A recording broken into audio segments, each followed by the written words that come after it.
What is up everyone? Thanks for watching. Today I've been working on the R32 and I've got a bit of a surprise in the boot. Let's go check it out.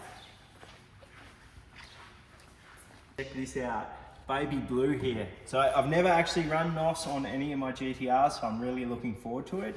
Sean from Amstel Racing actually brought it up that with the bigger turbo, we might want a little bit more punchy off the ground, off the bottom. So we're going to use the NOS to get that turbo spinning a bit quicker. We may use it on the top end as well, we're unsure of as yet. But to fit the NOS in the boot, I actually had to make this belly plate, which sits in the spare boot well, just to get a flat area that's nice and safe. So this has been reinforced underneath and it's nut inserted all the way around.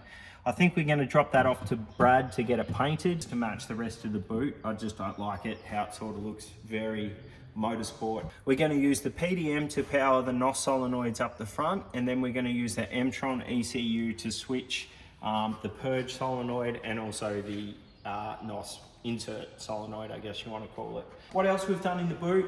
I've gone right through the PDM wiring, which was a bit of a mess, and I've tidied it all up. As you can see there, that's how many things we actually run this through the PDM on this car. Most of the functions on the GTR is actually done through the PDM. This is all our fuel pump wiring here, which is, I'm just going to put conduit on it and tidy it up, and same as the main wiring here. So I've mounted the PDM on the back of the rear firewall there, so it's out of the way. It's just double-sided tape stuck up there. I've also put in a 60 amp circuit breaker for the other big thing in the boot, which we haven't spoken about yet, and that is we've gone to electric steering.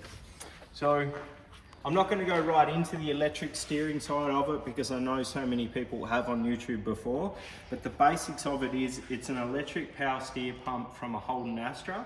It's got a control module in it that we actually switch again by the PDM. So it's just got a main power wire, a main earth wire, and then the switching wire goes to the PDM. Nice and simple. We've also got -6 power steering lines running up to the power steering rack, and that's all plumbed in. So the other big thing in the boot is the dry sump tank. So I'm up to plumbing this bad boy in. I had to do a modification on it because this one didn't have a spot for a catch can to go through.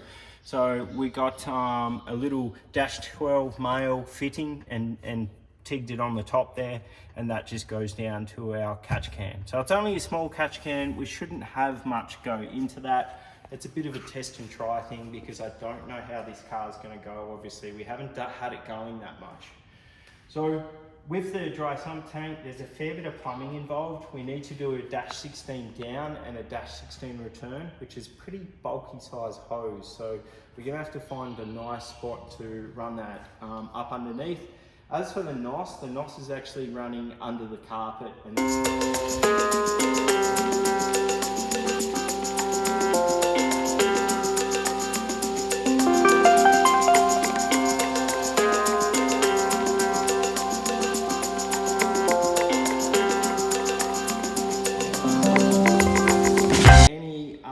motorsport consumables while you're doing the wiring of your car, hit up PT Motorsports. His website has got absolutely everything from Deutz pliers to these pliers, your strip pliers, your splice kits, any sensors, you name it, PT has it.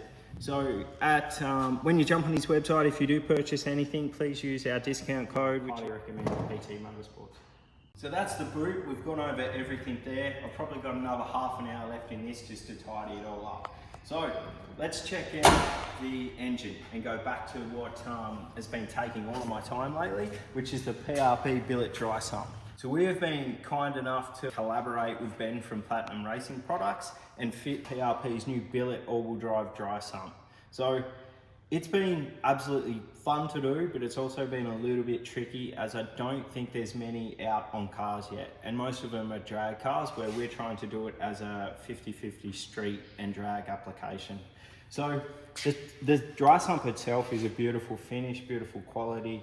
The diff is amazing, and like obviously we're never gonna go to a power level that's ever gonna sort of require the strength that's in that diff. George from Gearhead Diffs built the diff for us. It's got a Cusco one-way in there, nice and tight. If you guys need a GTR diff, seriously, go to George. hit him up on Instagram and he'll sort you out. Just so you guys know, when I ordered the PRP Sump, we actually just got it empty, no crown, wheel and pinion, because George had our own diff ready to put in it from Gearhead Diffs. So that was good. We also swapped over the hardware to titanium. There is a reel on Instagram of us doing the dry sump kit. So if you want to see more of that, jump onto Instagram and watch. I think there's 2 or 3 videos of us putting the dry sump on. What I have come to though at the front, when I finally picked up the motor and dropped it back in the subframe, realized that the oil pump and the front of the sump actually hits on our sway bar, and the sway bar goes right through it. So I can understand the PRP guys, it's a really big daily engineering pump, and they put it in the best position they could. So I think it was just a matter of compromising there, because you couldn't put it anywhere else and have air conditioning and an alternator and all your other stuff. So I can say for the area that is now being taken up where the sway bar goes, we're actually gonna make some plates up, some alloy plate, and drop the sway bar down about 1 inch. So 1 inch or 1.5 inches should just clear it, offset the difference of the sway bar to FGX, so Ford FGX sway bar links from Whiteline. That's handy to know. If you're doing one of these dry sump kits, just keep in mind that the sway bar does hit on the oil pump. So let's just go over a couple of things with the PRP billet dry sump kit. When I went to fit this up, everything worked really well, except for the stuff that wasn't Platinum Racing products. In this billet block, we actually have oversized crank. So instead of 30mm, it's actually got 2 J size mains. That was something that I was pretty adamant on doing when doing a high horsepower build. I wanted this custom Callie's crank because I've just heard nothing but good things about it. So because this is oversized, our ATI pulley is also oversized. So when I went to get the PRP trigger kit, which is this one here, it actually didn't fit on the crank. So just keep in mind, if you do have this custom Callie's oversized crankshaft, you will have to let PRP know so they can supply with one of these oversized trigger kit gears. So when this didn't fit on, Herman was really quick to jump on the lathe and sort this out for us. Also did as well is with the ATI pulley from Bullet Engineering, it actually has the trigger teeth on this wheel. So they chucked it in the lathe and got rid of those teeth for me, since they're no longer needed, since we're using theirs. Now, that brings me to the next issue that we had. So we couldn't use our PRP trigger kit, so we ordered their new one, got that all sorted out. I went to mount the sensor and it will not fit on the Bullet Engineering oil blank off plate. So this is a Bullet Engineering blank off plate, which sits the factory oil pump goes, and it actually mounts the sensor for the trigger kit. So it just wouldn't fit with this one. So the best thing to do was we just pulled it off. That can go as a spare, or if someone else needs it, we can supply it. And then Ben has sent us up the Platinum Racing product oil pump blank off plate. Long story short, I think if you're going to use this PRP all drive dry sump kit, maybe just make sure you've got everything that fits with that kit, and just use PRP because they make everything to sort of fit together.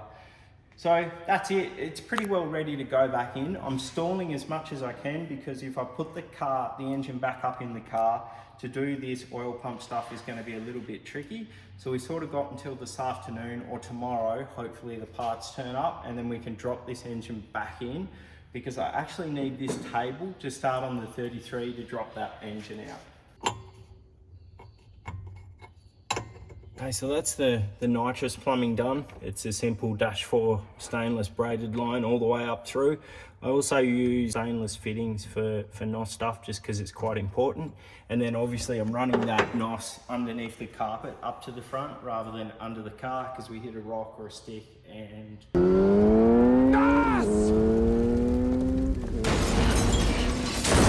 Just going to pull that ATP catch can out, because obviously we don't need catch cans now with the dry sump. So I just got to drop that brand new guard liner off and remove the catch can, which it'll fit a 32. So if anyone's chasing a ATP catch can for a 32, hit me up. And slide it backwards on the table, like 2 feet maybe. because it's running into the hoist. This 2-post hoist we got is not overhead one. It's got the bridge across underneath it, and the trolley runs into it when you try and push it backwards. So we'll just lift it up and drag it back a bit.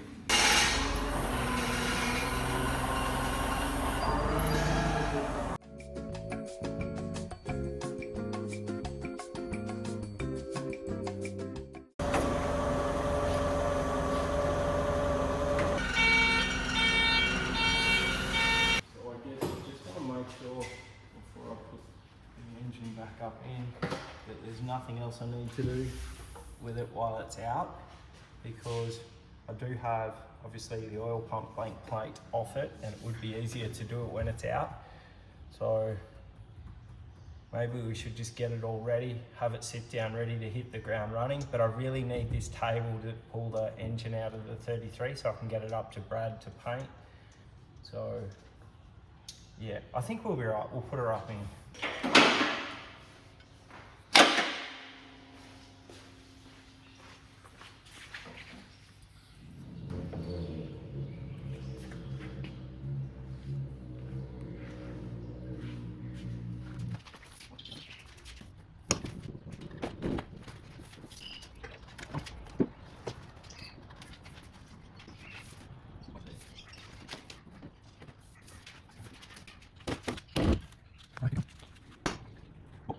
Okay, so that's it for this weekend. We've got a lot done on the 32. Got the NOS in, got the dry sump tank in, got a fair bit of plumbing done, which is good, and we did a heap of wiring to the PDM. Don't forget, for all your wiring needs, hit up PT Motorsports, use the code NORRI, Nori, get your discount, and his stuff is amazing. So get on board with that stuff. Yeah, so we've got the engine back up in, just got to put some subframe bolts up in, and then we're going to just leave the 32 for a few weeks and get stuck into Operation 400R. I'm so excited to do the 33 GTR. It's I've always had a soft spot for 33s, especially the 400R. So if you guys can just hang tight, we've got a pile of parts being collected to start that build, and we've got less than 6 months to do it before GTR Fest. So it's going to be fun, and it's good for the channel now because we've got a monster horsepower build, or a higher horsepower build I should say, and then we've got the traditional Japanese spec built HKS bolt-ons, all the fun stuff, all the stuff that the Americans are in love with at the moment. So lots of content coming. We'll do some testing as well on some parts. It'll be interesting to see how these oversized ITVs go. And yeah, it's just going to be fun to play around with NOS and lots of horsepower. Stay tuned, subscribe, thank you. Close it.